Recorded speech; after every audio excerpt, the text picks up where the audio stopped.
You've also testified very bravely about some of the medical issues and problems that you've had ongoing as a result of what your body has been through. Can you share some of that with our viewers? Because I think a lot of people don't understand the gravity of what this does to children.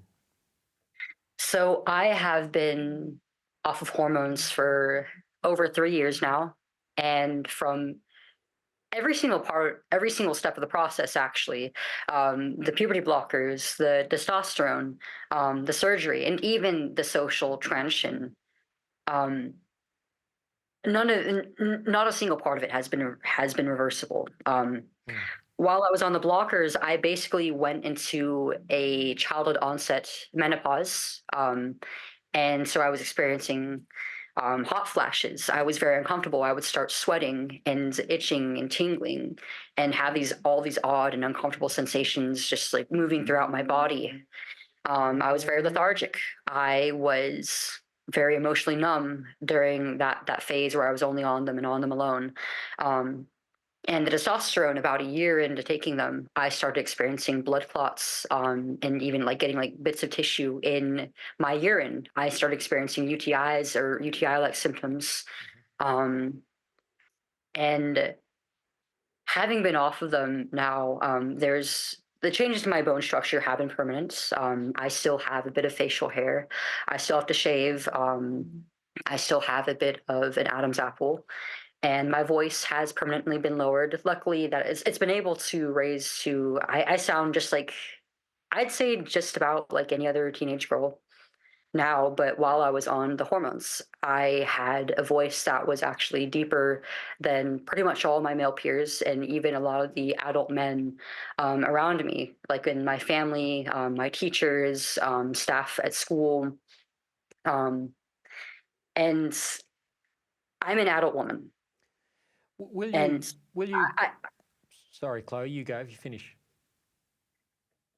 one of the most painful parts of one of the most painful complications emotionally and physically of having stopped and having been on the hormones is the changes in my sexual function, the pain that has come with that, the irregularities in my menses, and not knowing if I'm going to be able to have like a if I'm going to be able to conceive or have children of my own. And obviously, after the surgery, I'm never going to be able to nurse my children.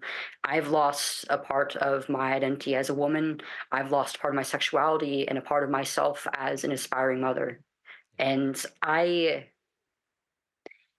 the emotionally, this is all something that still affects me years later.